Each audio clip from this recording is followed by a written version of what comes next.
Hello hi friends, welcome to Darshini kitchen. இன்றைக்கி நம்ம கிச்சனில் என்ன செய்ய போகிறோம்னு பார்த்தீங்கன்னா ஃப்ரெண்ட்ஸ், ஓம பொடி செய்ய போகிறோம் ஃப்ரெண்ட்ஸ்.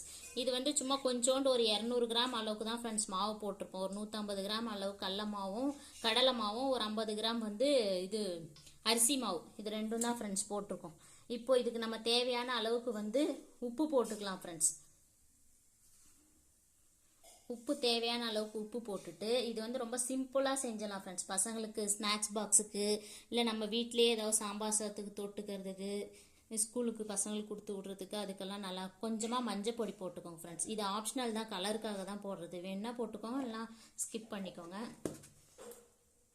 இது வந்து கடலை மாவுங்கிறதுனால கட்டாயம் கொஞ்சமாக வந்து பெருங்காயத்தூள் போடணும் ஃப்ரெண்ட்ஸ். நம்மகிட்ட பெருங்காயத்தூள் இல்லை, அதனால் பெருங்காயத்தை வந்து நான் கட்டி பெருங்காயம் தான் இருந்துச்சு, அதை வந்து கரைச்சி வச்சிருக்கிறேன் ஃப்ரெண்ட்ஸ்.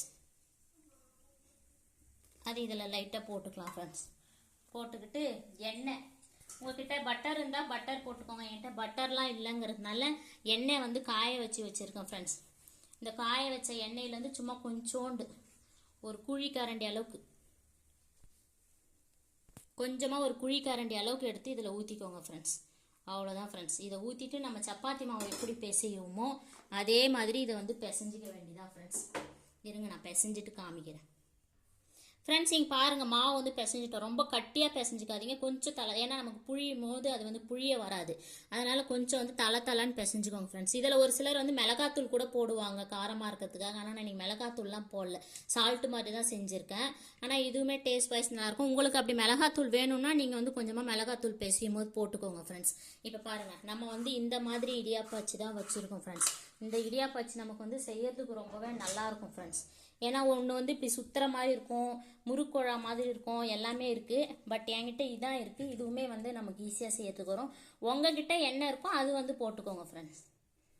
இங்கே பாருங்கள், இந்த மாதிரி இப்படி மாவு உள்ளே ரொம்ப டைட்டாக போட்டுறாதீங்க. நமக்கு ஒரு 2 ஈடு வரும், அவ்வளோதான். நான் கொஞ்சமாக தான் மாவு போட்டிருக்கேன்.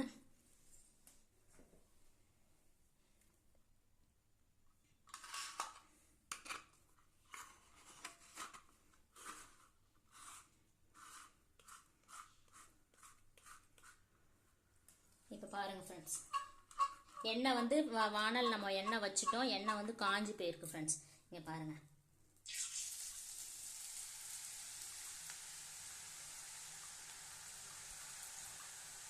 அவ்வளோதான் ஃப்ரெண்ட்ஸ். ரொம்ப மேலே புழியாதீங்க. ஒரு சுற்று வந்த உடனே சுற்றி விட்டுட்டு லைட்டாக கொஞ்சமாக, ரொம்ப தீ வச்சிடாதீங்க, லைட்டாக தீ வச்சுருங்க ஃப்ரெண்ட்ஸ். அவ்வளோதான். நம்ம போட்ட உடனே கொஞ்ச நேரத்துலேயே நமக்கு வந்து ஒரு நிமிஷத்துலேயே இது வந்து ரெடி ஆகிடும் ஃப்ரெண்ட்ஸ். நீங்கள் பாருங்கள், அவ்வளோதான். இதை திருப்பி இப்படி ஒரு திருப்பி போட்டுக்கோங்க ஃப்ரெண்ட்ஸ். சூப்பராக நம்ம வீட்டில் சும்மா பசங்க ஸ்கூல் விட்டு வர நேரத்தில் கூட நம்ம வீட்டில் கடலை மாவு இருந்துச்சுனாக்கா, நம்ம சும்மா ஒரு 200 கிராம் கடையில் வாங்க போனாலே 60 ரூபா 70 ரூபா வரும் ஃப்ரெண்ட்ஸ். நம்ம சும்மா வீட்டில் இருக்கிற மாவை வச்சு இப்படி நம்ம ஸ்நாக்ஸ் மாதிரி திடீர்னு செஞ்சுக்கலாம். அவ்வளோதான். நம்ம போட்ட உடனே சீக்கிரமாக வெந்துடுச்சு பாருங்கள் ஃப்ரெண்ட்ஸ். அந்த சலசலப்பு எல்லாமே அடங்கிடுச்சு பாருங்கள், எண்ணெயோட சலசலப்பு. அவ்வளோதான். நம்ம வந்து இப்போ வந்து நம்மளோட ஓமப்பொடியை எடுத்துடலாம் ஃப்ரெண்ட்ஸ்.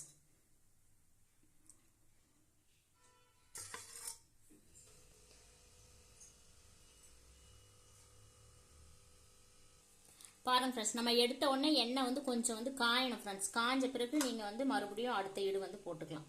இப்போ பாருங்க, கொஞ்சம் எண்ணெய் காய விடுங்க, இல்லைனாக்கா வந்து எழும்பி வரத்துக்கு லேட் ஆகும். இப்படி கொஞ்சம் நம்ம மறுபடியும் இப்படி எண்ணெய் காஞ்ச பிறகு எண்ணெய் காஞ்ச பார்த்து விட்டோம்னா அப்படியே சூப்பராக மேலே வந்துடுது பாருங்க ஃப்ரெண்ட்ஸ்.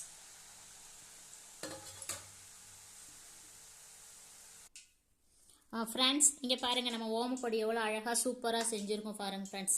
இதே மாதிரி செஞ்சிங்கன்னா இது நமக்கு ஒரு 1/4 கிலோ அளவுக்கு வந்துச்சு. வீட்டில் இருக்கிற பசங்களுக்கு இந்த மாதிரி செஞ்சு கொடுங்க ஃப்ரெண்ட்ஸ். நம்ம கடையில் வாங்கினா அது எப்போ செஞ்சாங்க என்னன்னு தெரியாது. நம்ம ஹோம்மேடாக இதே மாதிரி செஞ்சுதான் நம்ம பசங்களுக்கு தைரியமாக கொடுக்கலாம் ஃப்ரெண்ட்ஸ். நீங்கள் இதே மாதிரி ஓமப்பொடி செஞ்சு பார்த்துட்டு எப்படி இருந்துச்சுன்னு கமெண்ட்ஸில் சொல்லுங்கள். நம்ம சேனலுக்கு வந்து சப்ஸ்கிரைப் பண்ணிக்கோங்க, எல்லாருக்கும் ஷேர் பண்ணி விடுங்க ஃப்ரெண்ட்ஸ். ஓகே, தேங்க்யூ, பாய்.